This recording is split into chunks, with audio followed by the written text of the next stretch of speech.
ముక్కలు ముక్కలుగా నరికినటువంటి చరిత్ర ఆ రోజు తెలుగుదేశం పార్టీలో పరిపాలన ఉన్నప్పుడు జరిగినటువంటి సంఘటనలు ఇప్పటికి కూడా కళ్ళకు కట్టినట్టు కనిపిస్తా ఉన్నాయి. ఎంత దారుణంగా వంగవీటి రంగా గారిని చంపారో ఆ రక్త చరిత్ర ఎవరిదో ప్రజలందరికీ తెలుసు. మీ పాలన రక్త చరిత్రతో నిండినటువంటి పరిపాలన, రక్తంతో తడిసి ముద్దైనటువంటి పరిపాలన తెలుగుదేశం పార్టీ పరిపాలన.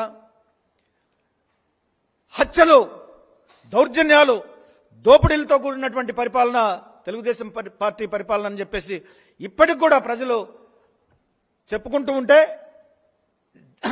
జగనాసుర రక్త చరిత్ర అంట. ఎంత ఘోరం అండి, ఎంత నీచం. ఒక విషయాన్ని చెప్పడానికి ఎక్కడైనా ఆధారం ఉండాలి, పొగరాటానికి నిప్పు ఉండాలి. వీళ్ళు నిప్పు లేకుండా పొగ సృష్టించేటువంటి అబద్ధాల కోరులు.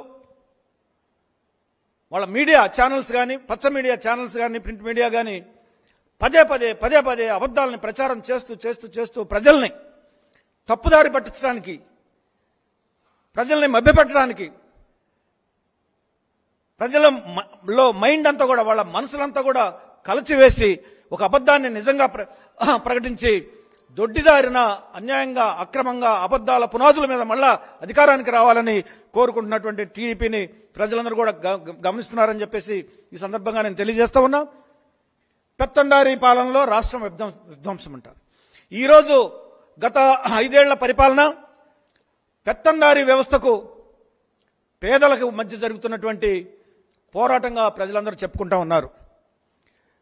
జగన్మోహన్ రెడ్డి గారు అధికారంలోకి వచ్చిన దగ్గర నుంచి పేదల పక్షాన నిలబడి, అణగారిన పక్షాన పోరాడుతూ, అహర్నిశలు శ్రమిస్తూ, కష్టపడుతూ ఈ ఆర్థిక అసమానతలు తగ్గాలని, అంబేద్కర్ కన్నటువంటి కలైనటువంటి సమసమాజ నిర్మాణం జరగాలని, బడుగు బలహీన వర్గాలు ఆర్థికంగా, రాజకీయంగా, సామాజికంగా అన్ని రంగాల్లో అభివృద్ధి చెందాలని ఆయన పడుతున్నటువంటి తపన, ఆయన అమలు చేస్తున్నటువంటి సంక్షేమ పథకాలు, ఇవన్నీ కూడా ఇవాళ భారతదేశంలో ఒక ఆదర్శమూర్తిగా, ఆదర్శ పరిపాలనగా జగన్మోహన్ రెడ్డి గారి పరిపాలన నిలిచి ప్రజలందరూ కూడా మళ్ళా అలాంటి పరిపాలన కొనసాగాలి, మా బతుకులు బాగుపడాలంటే జగనన్న మళ్ళా సీఎం కావాలి, ఎస్సీ ఎస్టీ బీసీ మైనారిటీ అగ్రకుల పేదలందరూ కూడా ఆర్థికంగా, రాజకీయంగా అన్ని రంగాల్లో ముందుకు వెళ్లాలంటే మళ్ళీ జగనన్న పరిపాలన రావాలి అని చెప్పేసి వాళ్ళంతా ఎదురు చూస్తున్నటువంటి ఈ సమయంలో తప్పుదారి పట్టించడానికి, అబద్ధాలు ప్రచారం చేసి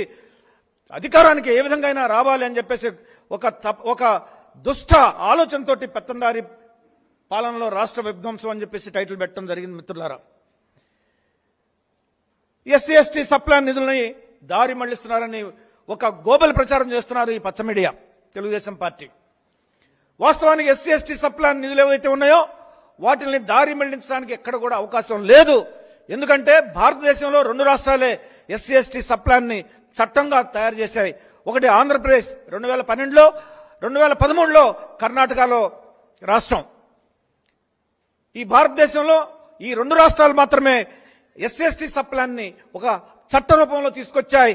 కాబట్టి ఆ చట్టం ఉన్నంత కాలం చట్టాన్ని ఉల్లంఘించి దారి మళ్లించడానికి అవకాశం లేదు.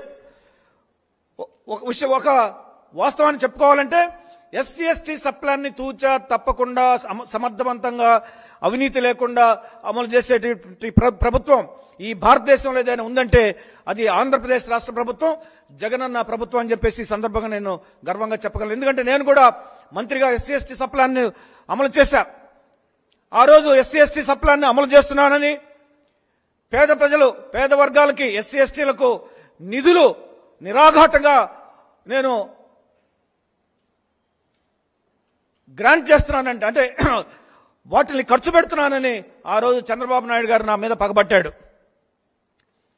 ఆ తరువాత ఎస్సీ ఎస్టీ సప్లాన్ నిధుల్ని సమర్థవంతంగా, అవినీతికి తావు లేకుండా ఎప్పుడైతే నేను ప్రజలకు అందజేస్తున్నానో స్వతంత్రంగా ఒక మంత్రిగా, అప్పటి నుంచి ఆయన నా మీద కక్షగట్టి మంత్రి పదవి పోయిందాక నిద్రపోలేదు. పేదవాడికి ₹1 ఇవ్వాలంటే చంద్రబాబు నాయుడికి మనసు రాదు. పేదల సంక్షేమ పథకాలని నేను ఆ రోజుల్లో రూపొందించి ఆయన ముందు పెడితే వాళ్ళకు ₹1 ఇవ్వాలి, వాళ్ళకి రావాల్సినటువంటి ఎస్సీ ఎస్టీ సప్లాన్ నిధుల్ని వాళ్ళకి మంజూరు చేయాలని అంటే ఆయనకు ప్రాణం ఒప్పుకునేది కాదు. ఇవాళ జగనన్న పేదల పక్షపాతి. పేదవాడు ఆయన ఎజెండా.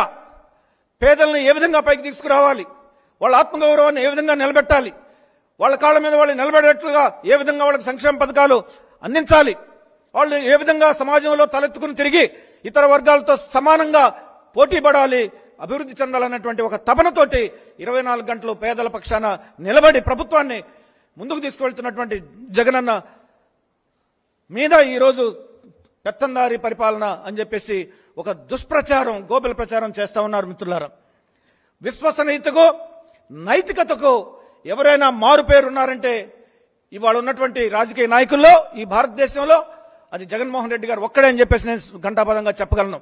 ఆ రోజు మేనిఫెస్టో ఏదైతే అధికారంలోకి రాకముందు ప్రజల ముందు ఉంచారో, ఒక బైబిల్ గా భావించి, ఖురాన్ గా భావించి, భగవద్గీతగా భావించి ఆ మేనిఫెస్టోను 99% అమలు చేసినటువంటి ఘనత జగన్మోహన్ రెడ్డి గారిది కాదా అని చెప్పేసి ఈ సందర్భంగా మిమ్మల్ని అడుగుతా ఉన్నా.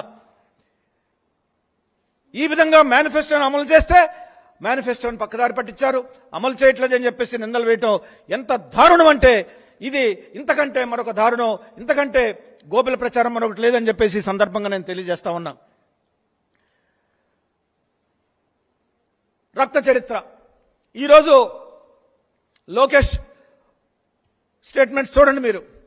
రెడ్ బుక్ అని చెప్పేసి ఇవాళ ప్రభుత్వ యంత్రాంగాన్ని మొత్తాన్ని కూడా భయాందోళనకు గురి చేస్తూ, బెదిరిస్తూ, బ్లాక్మెయిల్ చేస్తూ మేము గనక అధికారంలోకి వస్తే మీ సంగతి తేలుస్తాం, ఒళ్ళు దగ్గర పెట్టుకుని పరిపాలన చేయండి, మాకు సహకరించండి, మాకు కొమ్ముగాయండి, మేము అధికారంలోకి వచ్చేట్లుగా మీ అధికారాన్ని దుర్వినియోగం చేయండి అని చెప్పేసి బెదిరిస్తూ రెడ్ బుక్ చూపిస్తా ఉన్నాడు. అది అరాచక పాలన కాదా? అరాచక పాలనకు తెరదీయటం కాదా అని చెప్పేసి నేను ప్రశ్నిస్తా ఉన్నా. చంద్రబాబు నాయుడు గారు రాళ్లతో కొట్టమంటాడు ముఖ్యమంత్రిని. తాపీలు పట్టుకోండి, ఆయన చంపి సమాధి చేసి ఆ సమాధుల్ని పూడ్చివేయండి అని చెప్పేసి ప్రజలందరూ తాపీలు పట్టుకోమని ఆయన ప్రేరేపిస్తాడు. ఎవరిది రక్త చరిత్ర? ఎవరిది అరాచక పాలన? ఈ రోజు అరాచక పాలనకు తెరదీయటానికి చూస్తున్నది తెలుగుదేశం పార్టీ అని చెప్పేసి ఈ సందర్భంగా నేను తెలియజేస్తా ఉన్నాను. సంక్షేమ పరిపాలనకు సంబంధించినంత వరకు డైరెక్ట్ బెనిఫిషరీస్ కి డైరెక్ట్ గా ట్రాన్స్ఫర్ చేస్తూ 2,70,00,000 కోట్ల రూపాయలని ఖాతాదారులు అంటే లబ్ధిదారుల ఖాతాకి నేరుగా వెళ్లినటువంటి విషయం మనకు తెలుసు.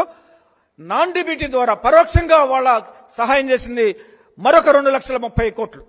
వెరసి 5,00,000 కోట్ల రూపాయల నిధుల్ని పేద ప్రజలకు అందించినటువంటి ఘనత జగనన్న ప్రభుత్వాన్ని అని చెప్పేసి ఈ సందర్భంగా నేను తెలియజేస్తా ఉన్నా. ఈ 5,00,000 కోట్లలో 2,20,00,000 కోట్లు నేరుగా ఎస్సీ ఎస్టీ సప్లాన్ నిధుల ద్వారా ఎస్సీ ఎస్టీలకు అందినటువంటి విషయాన్ని కూడా ఈ సందర్భంగా మీకు తెలియజేయాలని నేను ఆశపడుతున్నాను. ఈ గోబెల ప్రచారాన్ని దయచేసి మీరు నమ్మకండి అని చెప్పేసి ఈ సందర్భంగా నేను తెలియజేస్తా ఉన్నా. ఒక్క అమ్మఒడి పథకం ద్వారానే ఈ 5 ఏళ్లలో 32,000 కోట్ల రూపాయల నిధుల్ని ఖర్చు పెట్టడం జరిగింది. నాడు నేడు పథకం ద్వారా 73,000 కోట్ల రూపాయలు ఖర్చు పెట్టి ప్రభుత్వ పాఠశాలల్ని కార్పొరేట్ స్థాయికి తీసుకొచ్చి పేద వర్గాల ప్రజలకు, వాళ్ళ బిడ్డలకి నాణ్యమైన, ఉన్నతమైన వాళ్ళ జీవితాలని మెరుగుపరిచే విధంగా, ఉపాధి కల్పించే విధంగా, వాళ్ళు అభివృద్ధి చెందే విధంగా మంచి విద్యను అందిస్తున్నటువంటి ఘనత జగనన్న ప్రభుత్వానికి. ఇంగ్లీష్ మీడియంలో కానీ లేదు అత్యాధునిక విద్య ల్యాప్టాప్ల ద్వారా కానీ. మిత్రులారా, జగనన్న కాలనీ ద్వారా ఎంతమంది ఎస్సీ ఎస్టీలకి ఇళ్లకు పట్టాలిచ్చి నేను ఆ రోజులో చంద్రబాబు గారిని చాలాసార్లు అడిగాను, ముఖ్యమంత్రి గారు, అయ్యా పేదవాళ్ళకి ఇళ్లు కట్టిద్దాం, వాళ్ళకి సెంటు భూమి ఇద్దాం, వాళ్ళకి ఇళ్లు కట్టిద్దాం, ఇళ్లు లేక అవస్థపడుతున్నారంటే ఏ రోజు కూడా నా మనవి ఆయన ఆలకించలేదు. ఏ రోజు కూడా ఎన్నోసార్లు నేను బతిమలాడాను. ఎందుకంటే ఎస్సీ ఎస్టీ సప్లాన్ నిధులు ఉన్నాయి కాబట్టి. ఆయన ఎప్పుడు కూడా ఒప్పుకునేవాడు కాదు. ఎందుకంటే పేదవాడు ఆయన ఎజెండాలో లేడు. ధనికుడిని మరింత ధనికుడిగా చేయాలి, పెద్ద పెద్ద పరిశ్రమల్ని ప్రోత్సహించాలి, ఉన్నవాడిని మరింతగా అభివృద్ధి చెందాలా, తన స్వజాతి ప్రజల్ని వాళ్ళని బాగు చేయాలి, వాళ్ళ జేబులు నింపాలి అనే ఆలోచన తప్ప అట్టడుగున్నటువంటి పేదవాడికి చేయూతనివ్వాలి అట్టడుగున్న పేదవాడిని వాడు చేయి పట్టుకుని నడిపించి పైకి తీసుకురావాలనేటువంటి ఆ ఆలోచన ఏ రోజు కూడా చంద్రబాబుకు లేదు అని చెప్పేసి నేను ప్రత్యక్షంగా చూశాను. ఈ విషయాన్ని ప్రజలు కూడా గమనించాలని చెప్పేసి ఈ సందర్భంగా నేను తెలియజేస్తా ఉన్నా. ఆ రోజు విదేశీ విద్య స్కీమ్ ఉండేది, కేవలం 15 లక్షలు మాత్రం ఇచ్చేవాళ్ళం. ఇవాళ జగన్మోహన్ రెడ్డి గారు ప్రపంచవ్యాప్తంగా ఉన్నటువంటి అత్యంత అగ్రస్థానంలో ఉన్నటువంటి యూనివర్సిటీలో చదువుకోవడానికి 15 లక్షలు చాలు. అవి అటు ఇటు కాకుండా ఉంటాయి. 1,25,00,000 ఇచ్చి కూడా ఒక్కొక్కరికి వాళ్ళ మీద 1,25,00,000 రూపాయలు ఇచ్చి ప్రపంచంలోనే అగ్రగామి యూనివర్సిటీల్లో పేద పిల్లల్ని చదివించాలనేటువంటి కోరిక ఏదైతే ఉందో ఆ పథకం నిజంగా జగన్మోహన్ రెడ్డి గారిని యొక్క పేద వర్గాల పట్ల ఆయనకున్నటువంటి తపన, ఆయనకున్నటువంటి ఆవేదన, ఆయనకున్నటువంటి అంకిత భావం, చిత్తశుద్ధి ఇంతకంటే మరొక ఉదాహరణ లేదని చెప్పేసి ఈ సందర్భంగా నేను తెలియజేస్తూ ఎస్సీ ఎస్టీ బీసీ మైనార్టీలకి 50% పదవులు, నామినేటెడ్ పదవులు ఇచ్చి గౌరవించినటువంటి ఘనత కూడా జగన్మోహన్ రెడ్డి గారిదని చెప్పి తెలియజేస్తూ ఈ ఛార్జ్షీట్ ఏదైతే ఉందో ఇది చెత్తబుట్టకు కూడా పనికిరాదు, దీన్ని బూడిద చేయడానికి కూడా పనికిరాదు. ఇది గోబెల్ ప్రచారానికి పరాకాష్ట, అబద్దాల పుట్ట. ఇది ఓటమి భయంతో చేసేటువంటి ప్రచారం తప్ప ఇక ఓడిపోతున్నాం, మనం అధికారంలోకి రాము, మళ్ళా ఆయన సీఎం అవుతాడు, మళ్ళా వైఎస్ఆర్సీపీ అధికారంలోకి వస్తుంది. కాబట్టి ఏ విధంగా ప్రజల్ని మభ్యపెట్టి అబద్దాలు చెప్పి దారి మళ్లించాలి, వాళ్ళని మన వైపు తిప్పుకోవాలనేటువంటి ఒక కుట్రభావంతో చేసేటువంటి ఇది ఒక రాజకీయ కుట్రలో ఒక భాగం అని చెప్పేసి సందర్భంగా తెలియజేస్తూ మీ వద్ద సెలవు తీసుకుంటాం.